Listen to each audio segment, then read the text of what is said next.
buenas a todos, es un placer tenerlos de vuelta por aquí en el canal de Entendiendo la Fisiología y el día de hoy vamos a terminar esta segunda clase de Fisiología Endocrino con la parte de glándulas adrenales. Vamos a dejarlo, o a continuar obviamente justo que lo dejamos aquí. Entonces, hablando de glándulas adrenales, esas son unas glándulas que son pares, son bilaterales, se encuentran, como su nombre lo indica por encima del riñón y básicamente son una glándula que va a tener dos porciones. Va a tener una porción de corteza, que aquí en la imagen, déjame ponerles el puntero para que lo puedan ver. Aquí en la imagen es la parte señalada en amarillo y una médula que es la parte señalada en azul.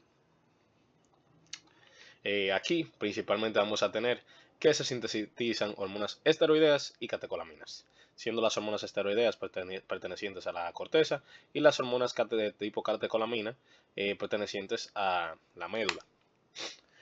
El estímulo de la secreción de estas glándulas va a ser principalmente por dos vías. Cuando estamos hablando de la corteza, que esta va a liberar glucocorticoides, mineralocorticoides y andrógenos, esto va a estar determinado por la hormona conocida como corticotropina, liberada por la adenohipófisis, que ya lo mencionamos en el video pasado. Pero cuando pasamos a hablar de la médula tiene una secreción hormonal controlada exclusivamente por el sistema simpático. Y hace lógica, porque las catecolaminas son las conocidas adrenalina, noradrenalina y dopamina. Entonces, estas catecolaminas pues, normalmente se liberan en esos momentos en los cuales el sistema simpático está activo, como ponemos aquí un ejemplo de esos momentos de lucha o huir, esos momentos de susto, por así decirlo, ¿verdad? Que son de peligro para el cuerpo. Entonces, el sistema simpático se activa ahí, tiene lógica que entonces, por esta vía es que se liberen estas catecolaminas. Hace lógica, hace lógica. Algo a saber es que múltiples veces está una confusión de que personas piensan que adrenalina y epinefrina o noradrenalina y norepinefrina son cosas diferentes, pero no, son exactamente lo mismo. Adrenalina y epinefrina es lo mismo y explico por qué es que tienen estos nombres. Es bueno saber que normalmente los riñones nos podemos referir a ellos de dos formas, renal o nefros. Entonces, por eso es que tenemos glándulas adrenales, por eso adrenalina, noradrenalina, pero entonces como también podemos referirnos a ellos como nefros, por eso viene el nombre de nefrólogo y no adrenólogo o renólogo, sino nefrólogo.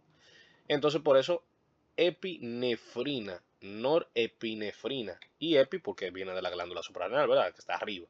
Entonces ahí está la explicación de eso. No confundir y pensar que epinefrina y adrenalina son cosas distintas, no, son lo mismo. Y norepinefrina y noradrenalina también son lo mismo, o sea, no confundir eso. Ahora, hablando de lo que es la morfología, vamos a ver a nivel histológico que la corteza se divide en tres zonas. La corteza se divide en una zona glomerulosa, que es esta que vemos más arriba, es pequeñita. Esta zona es donde se produce la aldosterona. Luego tenemos la zona fasciculata, que es la zona más extensa de la corteza, cabe destacar, y es aquí donde se sintetiza el cortisol y los andrógenos. Y por último, la zona más pequeñita de todas, que es la reticularis. Hasta el momento no se sabe qué función tiene esta zona, pero está ahí. Constituye el 7% de la corteza. La glomerulosa el 15% y 50% la fasciculata. Ya luego tenemos aquí la médula, que la médula pues ya produce esas catecolaminas que ya mencioné como epinefrina y norepinefrina. El 28% de la masa es médula en estas glándulas y vamos a encontrar dos tipos de células a nivel de la glándula, siendo estas las secretoras de adrenalina en un 90% y las secretoras de noradrenalina en un 10%. Hablando de la médula adrenal, pues entonces, como ya dije, vamos a tener lo que son las catecolaminas, adrenalina, noradrenalina y dopamina.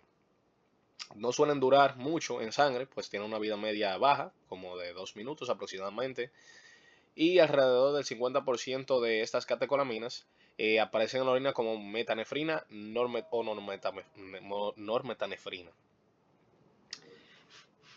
El 35% aparece como BMA. ¿Qué pasa? Esto es un método de diagnóstico para posibles tumores o secreción excesiva de catecolaminas, como puede ocurrir, por ejemplo, en un feocromacitoma. En un feocromacitoma, pues hay una sobreestimulación de la médula adrenal por un tumor. Y pues bueno, sería de esperar que los niveles de metanefrina o normetanefrina se vean elevados y el BMA en prueba de orina. Por eso es importante saber esto. En cuanto a los efectos de lo que es la adrenalina y noradrenalina, pues vamos a tener distintos. Vamos a tener efectos que tienen que ver con la glucogenólisis, que van a fomentar que esto ocurra, la movilización de ácidos grasos, el incremento del lactato plasmático, simulación de la tasa metabólica. La adrenalina y noradrenalina, vamos a ver que van a estar asociadas a dos tipos de receptores, siendo los alfa y los beta. Esto va a determinar que donde se unan, ¿qué van a hacer? Vasoconstricción o dilatación, vasorelajación, vasodistensión, básicamente. ¿Qué es lo que van a hacer en estas zonas? Esos receptores son los que van a determinar eso, teniendo dos tipos de receptores alfa y tres tipos de receptores beta. Es importante saber eso. Por ejemplo, fíjense que la noradrenalina puede causar constricción en todos los lechos vasculares, pero la adrenalina dilata los vasos en hígado y músculo esquelético. Por eso hay que ver y asociar qué tipo de receptores vamos a tener en el lugar donde va a tener acción la adrenalina y noradrenalina. Ya por parte de la dopamina, esta va a generar una vasodilatación renal. ¿Por qué esto es importante? Porque si se cesa el flujo sanguíneo a nivel renal, por parte de que, por ejemplo, hay una respuesta simpática masiva y entonces se tiene múltiples vasoconstricciones, entre ellas se contrae la arteria renal, pues vamos a tener un cese en la irrigación de este órgano, el cual sí es necesario que se mantenga con bastante irrigación sanguínea prácticamente todo el tiempo. Por eso la dopamina pues es la que se encarga de hacer esa pequeña vasodilatación aquí y es importante para esto. Puede ser vasoconstrictora en algunos lugares del cuerpo, y va a tener un efecto inotrópico positivo en el corazón. Por ende, ¿qué quiere decir eso? Que la dopamina va a fomentar y mejorar la función de bomba del corazón y va a producir natriuresis renal. Tiene lógica porque vamos a tener una vasodilatación de la arteria renal. Por eso hace lógica que tenga eso. Bueno, ya ahora hablando de la parte del control neural de esta secreción adrenal, pues bueno, el control neural viene principalmente dado por esa respuesta simpática, el sistema nervioso simpático que se mencionó, en situaciones de emergencias, en el momento que hay que huir y todo esto. Pero, ¿qué pasa? No siempre se estará liberando adrenalina. Hay muchas veces que se podrá estar liberando noradrenalina. Por ejemplo, ¿cómo se liberaría noradrenalina? Un claro ejemplo que mi profesor me dio es que, por ejemplo, esas personas que gustan hacer deportes extremos disfrutan de esos deportes porque dicen que sienten la adrenalina, pero no es la adrenalina, es la noradrenalina, norepinefrina, la que realmente sienten, porque esta es la que se libera en momentos de estrés emocional en los cuales el individuo está acostumbrado a estar.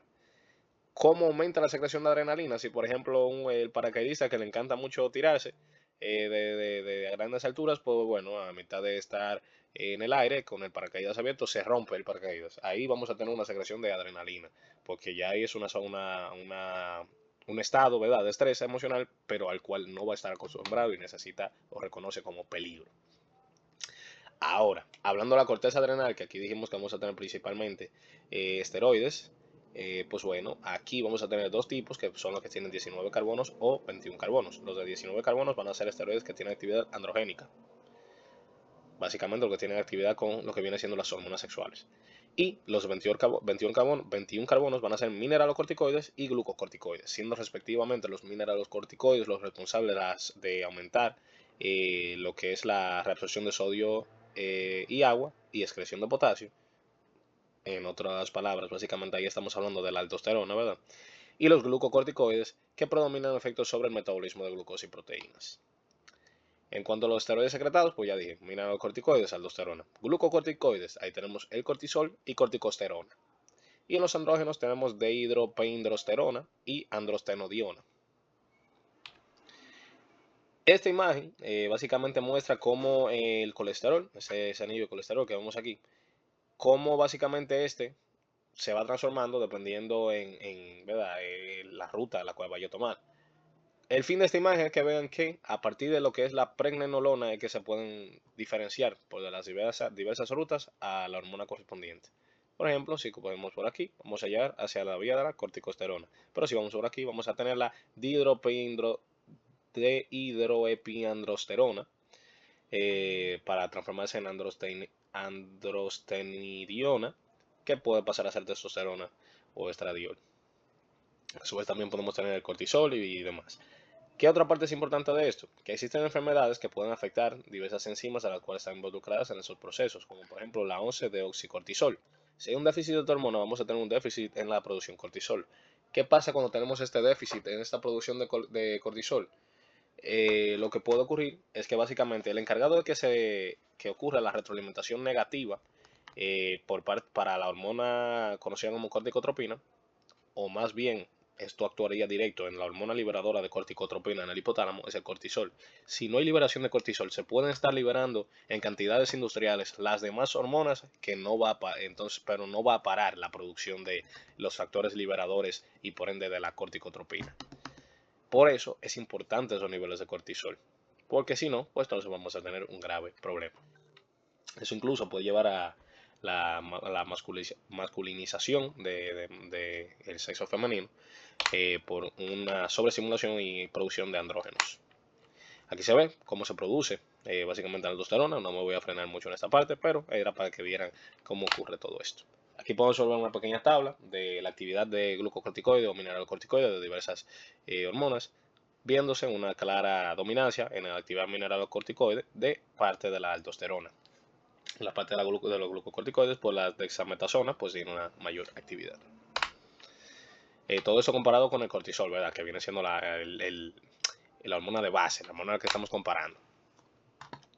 Entonces, ahora hablando de lo que viene siendo la hormona corticotropina, que es la que encargará de que todas esas hormonas de básicamente la corteza renal puedan producirse, pues esta va a actuar por medio de un sistema de un receptor acoplado a proteína GS. En videos pasados explicamos que las proteínas GS, la proteína G en sí, van a generar diversos cambios conformacionales podría decirse a nivel químico, ¿verdad? Dentro de la célula, para generar una respuesta. En este caso, la proteína GS lo que hace es que activa la adenilato ciclasa, que aumenta los niveles de AMP cíclico, y eso activa la proteína quinasa A. La proteína quinasa A, entonces, actúa mediante el metabolizando el colesterol, activándolo, se forma la pregnenolona dentro de la mitocondria, luego esa sale al retículo endoplasmático liso, y por ahí se va diferenciando gracias a la acción de la 11-deoxicortisol, se forma el cortisol y luego sale el cortisol a la sangre. Importante saber que, bueno, justamente la siguiente diapositiva lo decía, que estas son hormonas lipídicas. Entonces, como son hormonas lipídicas, van a tener que ser transportadas obligatoriamente en transportadores, porque si no, entonces no van a poder aumentar esa solubilidad que tienen en la sangre. Es algo similar a lo que ocurría en la digestión de las grasas con la acción de la bilis. Es necesario aumentar la solubilidad de estas en el plasma, porque si no, no podrían ser transportadas de una forma efectiva. Los transportadores suelen ser a una alfa-globulina llamada transcortina o globulina de unión a colicosteroides. Entonces, ahora hablando de lo que son los andrógenos y los estrógenos adrenales, básicamente vamos a ver que los andrógenos adrenales tienen menos del 20% de la actividad de la testosterona. Pero ¿qué pasa? Todo esto está controlado por la hormona corticotropina. Al saber que esto está controlado por la corticotropina, sabiendo el problema del cortisol que dije anteriormente, de que si no se produce en cantidades adecuadas, lo que puede ocurrir es esa masculinización que ocurriría pues bueno, en el sexo femenino. Porque vamos a tener múltiples andrógenos que no van a poder ser diferenciados porque la androstenediona es la que puede transformarse en testosterona y estrógenos, pero esos andrógenos tienen función de testosterona, se van a poder tener diversa función, que es menos del 20% de la actividad de la misma, pero es algo. Entonces, en el sexo femenino se puede ver que si existe este déficit de cortisol en el cual no se puede inhibir esta producción de corticotropina, pues vamos a ver grandes niveles de andrógenos y por ende masculinización en diversos rasgos, ¿verdad? Por otra parte, los glucocorticoides tienen múltiples funciones a nivel de metabolismo, por ejemplo, aumentan el catalismo proteico, estimulan glucogénesis, gluconeogénesis, actividad de glucosa 6-fosfatasa, que tiene lógica que tenga eso, porque eso tiene que ver mucho con lo que es la glucogenólisis. También tenemos que va a incrementar el nivel de plasmáticos de glucosa, ya por eso la parte de la gluconeogénesis y la glucogenólisis se entiende por qué ocurre eso, y la glucogénesis. Tiene efectos antiinsulínicos en los tejidos periféricos y empeora en la diabetes. Eso es algo importante a saber. También tiene una acción permisiva, que eso también, valga la redundancia, es importante porque va a permitir que diversas hormonas u otros elementos actúen porque el cortisol está presente, los glucocorticoides, en este caso el cortisol, está presente y le da el permiso para eso. Por ejemplo, algo que tiene que ver con eso, la acción de la adrenalina y noradrenalina en sus diversos receptores a nivel cardíaco para aumentar la función de bomba del corazón. Si no hay cortisol presente, pueden hacer lo que quieran, que no va a haber mejoramiento en la función de bomba del corazón, porque no está ese efecto permisivo que da los glucocorticoides. Por eso es importante que ellos estén presentes. También van a inhibir por sí mismos la secreción de corticotropina, por eso está la retroalimentación negativa que es tan importante en este caso. Van a tener una cierta reactividad vascular, haciendo que el músculo liso deje de responder a las catecolaminas si hay ausencia de las mismas, por lo mismo que ya le mencioné anteriormente a nivel por ejemplo, en el músculo cardíaco, puede ocurrir eso. El músculo liso, pues bueno, en nivel de lo que son las arteriolas, ¿verdad? Y en el sistema nervioso, la falta de glucocorticoides va a inducir a diversos cambios de la personalidad, como irritabilidad, aprehensión o inhabilidad de concentrarse. Es importante que también incluso hasta para estas partes. En el metabolismo del agua va a tener bastante importancia porque en insuficiencia adrenal van a haber múltiples o va a ser imposible el eliminar una carga de agua considerable. Vamos a reducir también la filtración glomerular, por ende estos dos puntos están relacionados. En el sistema inmune vamos a deprimir, básicamente el sistema inmune va a estar deprimido porque vamos a tener una disminución en la cantidad de eosinófilos y basófilos. A su vez vamos a elevar los neutrófilos y plaquetas y eritrocitos, vamos a disminuir los linfocitos circulantes y el tamaño de los nódulos linfáticos y vamos a reducir la secreción de citoquinas, por ende quedamos inmunológicamente expuestos. A su vez tiene funciones positivas porque va a permitir una resistencia al estrés, va a fomentar que, pues bueno, que se generen reacciones homeostáticas en ese estado de estrés, pero estamos hablando de estrés fisiológico, por ejemplo, el estrés que ocurre durante una operación a nivel fisiológico. Estamos alterando, literalmente interviniendo mecánicamente en la función del cuerpo. Y esto es esencial para la supervivencia. ¿Por qué esto ocurre? No se sabe exactamente. Se sospecha que tiene que ver mucho con interacciones del sistema nervioso simpático. Y a su vez, pues bueno, eso van a prevenir esos cambios inducidos por el estrés que se vuelvan excesivos, ¿verdad? Entonces, no se desconoce el motivo exacto, pero se fomenta o se cree que es por una relación al sistema nervioso simpático. Entonces, ahora vamos a hablar sobre lo que es una sobreexpresión de estos glucocorticoides, que va a generar lo que es el síndrome de Cushing. El síndrome de Cushing es una sobreproducción de glucocorticoides, específicamente cortisol, y eso que genera diversos problemas. Eso va a fomentar mucho la resorción ósea, por ende los pacientes con esta enfermedad pueden llegar a tener osteoporosis, va a tener, la grasa se va a almacenar de forma anómala, va a redistribuir de una forma diferente, teniendo que en la cara se va a distribuir bastante, vamos a tener múltiples estrías bien pronunciadas, va a tener diversas aberraciones mentales, problemas mentales que pueda tener el paciente, y va a fomentar que haya estados siempre de hiperglicemia y resistencia a la insulina. O sea que fomentaría, como ya se dijo, a que la diabetes avance.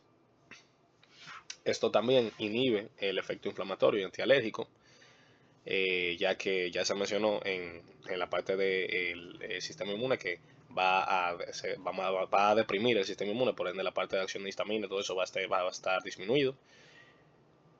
¿Y qué pasa? Hay un detalle que creo que, bueno, está en diapositiva más adelante, pero el abuso de esteroides, por ejemplo, puede traer a una atrofia de la glándula suprarrenal. Esta atrofia puede ser fatal debido a que puede dejar al paciente, pues bueno, comprometido a nivel de todos esos glucocorticoides, mineralocorticoides que tienen que ser liberados por parte de la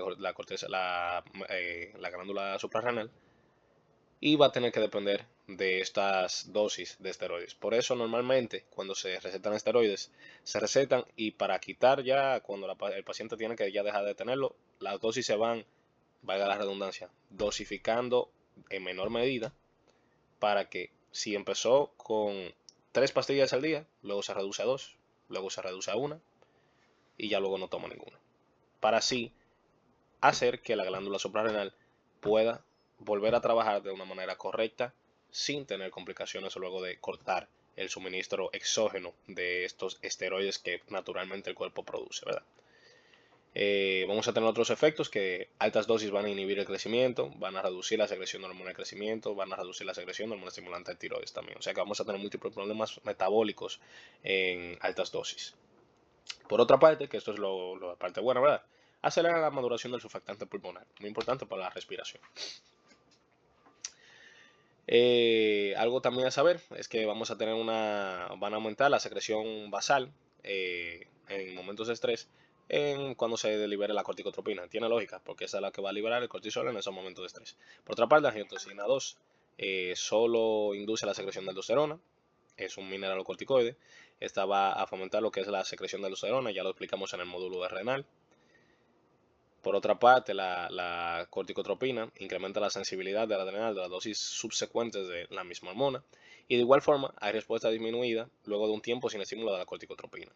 Eso es lo que yo mencionaba, de que cuando se consumen esos esteroides por vía exógena, como no hay necesidad de estimular la glándula adrenal, no hay por qué liberar corticotropina. Por ende, esa glándula se empieza a atrofiar. Los estímulos de liberación de cortisol responden a un ritmo circadiano, en el cual de 4 am a 10 am se libera aproximadamente el 75% de lo que se libera en un día de cortisol. Por eso es importante esta parte.